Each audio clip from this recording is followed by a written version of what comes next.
Bonjour à tous, c'est Rider, on se retrouve pour ce nouvel épisode et aujourd'hui je teste un nouveau format.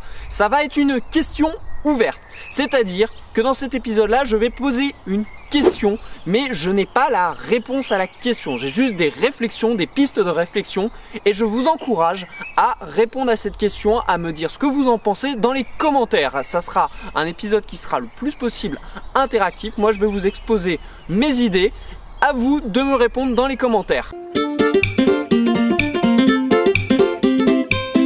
Si vous voyez que j'ai de belles couleurs, ça fait 2 heures que je m'entraîne en roller pour tester mes nouvelles roues de dureté 90A. Vous avez bien entendu 90A. La question du jour, est-ce normal que des roues à dureté élevée aient un prix élevé? Petit rappel pour ceux qui ne savent pas, les roues vont de dureté 82A à 90A. J'ai fait pas mal de vidéos sur la dureté des roues. Si vous voulez vous renseigner sur le sujet, je vous mets toutes les informations ici.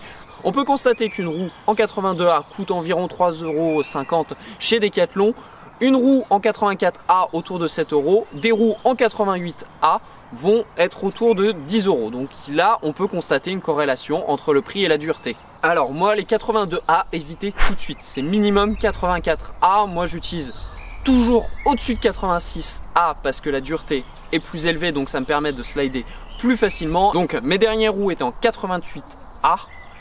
Parce que je voulais slider et maintenant je suis passé à 90A pour les mêmes raisons, c'est que c'est encore plus facile de slider en 90A.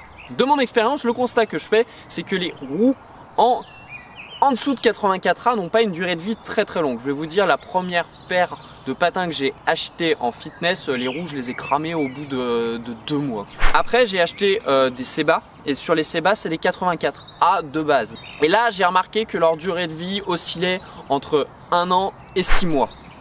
Et là, je viens de finir mes undercover en 84A et leur durée de vie a été de plus d'1 an et demi. Ce qui est intéressant de voir, c'est que il semble y avoir aussi une corrélation avec la durée de vie. Donc ça veut dire que si vous achetez une roue de dureté élevée à un prix élevé, elle va durer plus longtemps.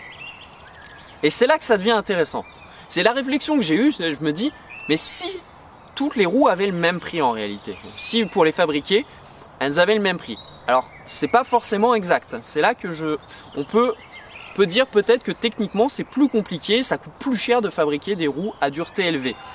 Alors moi, de mon point de vue, j'ai fait des études de chimie, je vois pas pourquoi ça coûterait plus cher de faire des roues à dureté plus élevée. Peut-être que la formule chimique est différente et que ça coûte plus cher, mais ça reste du plastique.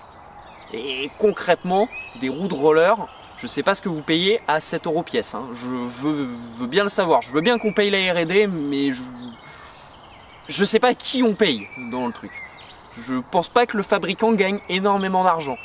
Je pense pas que le coût de fabrication des roues dépende de la dureté. Mais ça serait peut-être plutôt les revendeurs qui augmenteraient le prix. Parce que, imaginez, je m'appelle une boutique, peu importe, XY, je vous vends des roues à 3,50 €. Vous êtes obligé de les changer tous les 3 mois. Et bah tous les 3 mois vous allez me donner 3,50 €. Bah c'est intéressant pour moi. Parce qu'au bout de la fin de l'année vous allez m'avoir filé 14 €. Si par exemple je vous vends des roues qui durent 1 an et demi au même prix, bah vous allez me filer 2 € par an quoi. Donc vous comprenez bien que c'est intéressant pour un revendeur d'augmenter le prix en fonction de la longévité. C'est normal, c'est comme Michelin qui pourrait faire des pneus qui durent des milliers de kilomètres. Hein. Je pense que techniquement ils en sont capables. Mais bon, le problème c'est que s'ils ne vendent plus de pneus parce que leurs pneus sont increvables, bah ils se tirent une balle dans le pied. C'est intéressant. C'est de se dire, bah, ce que vous payez n'est pas forcément la technologie ou la matière. Vous payez peut-être la durée de vie.